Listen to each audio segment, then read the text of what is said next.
Hello, high, নমস্কার সবাইকে। তোমরা সবাই কেমন আছো? আমার একটা নতুন ব্লগে তোমাদের অনেক অনেক স্বাগত।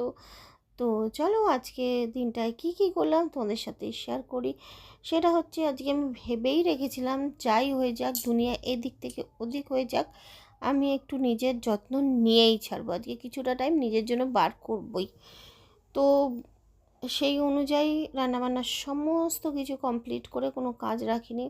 মিষ্টুকে খাওয়ানো হয়ে গেছে, আরেকজনকে খাওয়া দাওয়া করে মানে কাজে পাঠিয়ে দিয়েছি। কোথায় যাবে সে বলল। তো যাই হোক, কোনো কাজ বাকি রাখিনি। তারপরে বসছি এই স্ক্রাবারটা নিয়ে, আর গলায় যেটা মাখছি এটা একটা ফেস প্যাক। তো যাই হোক, মুখে যে স্ক্রাবারটা লাগালাম সেটা হচ্ছে একটা বডি স্ক্রাবার।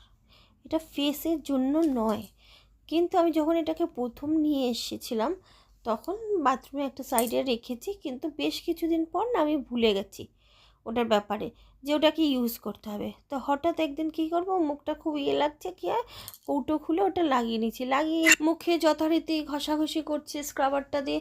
তারপরে হঠাৎ করে আমি ভাবলাম যে এটা তো সেই পার্পেল সেই স্ক্রাবার না, এটা তো, আরে ইয়ার, এটা তো বডি স্ক্রাবার। ততক্ষণ আমি লেখাটা দেখে নিয়েছি যে এটা তো বডিতে লাগালাম। শেট, কী করলাম এবার, মুখের সাথে কী হবে।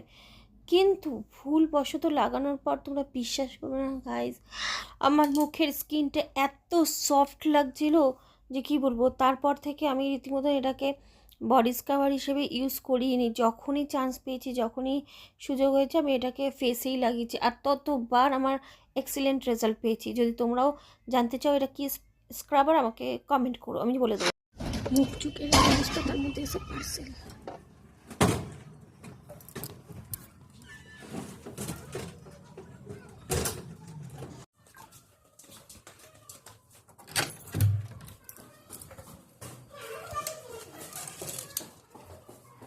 ঠোঁটের উপর যে পিল অফ মাস্কটা লাগিয়েছিলাম, এখন কিন্তু এটা তোলার টাইম হয়ে গেছে, 15 মিনিট হয়ে গেছে। এখন এটাকে তুলে ফেলতে হবে, আর আমার ঠোঁটটা আগের থেকে একটু সুন্দর সুন্দর সুন্দর হয়ে যাবে। তো যাই হোক, আর যেটা বলছিলাম যে আমার যে ফেসে যেই বডি স্ক্রাবারটা লাগিয়েছি, এটা কিন্তু মানে কি বলবো, এটা কিন্তু লাগানোর একটা স্পেশাল আমার দিক থেকে একটা ভালো পদ্ধতি আছে। সেইটার মতন করে লাগালেই মুখটা একদম সফট সফট অ্যান্ড গ্লোয়িং লাগে। তো যাই হোক,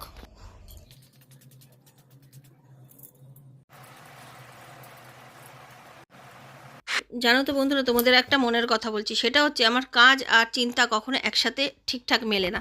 যেমন আমি এখন মানে চুল আঁচড়াচ্ছি, ক্রিম লাগাচ্ছি, স্কিন কেয়ার করছি, কিন্তু আমার চিন্তাভাবনা অন্য লেভেলের চলছে। যেমন আমি এটাই চিন্তা করছিলাম যে নতুন বছরটা শুরু হলো, আর তার প্রথম মাসটা শেষও হতে চললো। এত তাড়াতাড়ি সময় চলে যাচ্ছে, কি হবে না হবে এইসব। তারপরে গেল বছরগুলো তো একেবারেই আমার ভালো যায়নি, কিছু বছর। তারপরে এই 2025টা তাও কোনো রকম যে গেল, আসছে বছর কি হবে, তারও পরের যে বছরগুলো কী হবে, এই চিন্তাতেই আমার মাথা খারাপ হয়ে গেল। যাই হোক, আজকের এই ভিডিওটা এইটুকুই। দেখা হবে অবশ্যই পরবর্তী ভিডিওতে। ততক্ষণের জন্য তোমরা সবাই খুব ভালো থেকো। লাইক কমেন্ট শেয়ারের কথা তো আমি একদমই বলবো না। যাই হোক, thank you so much for watching this video.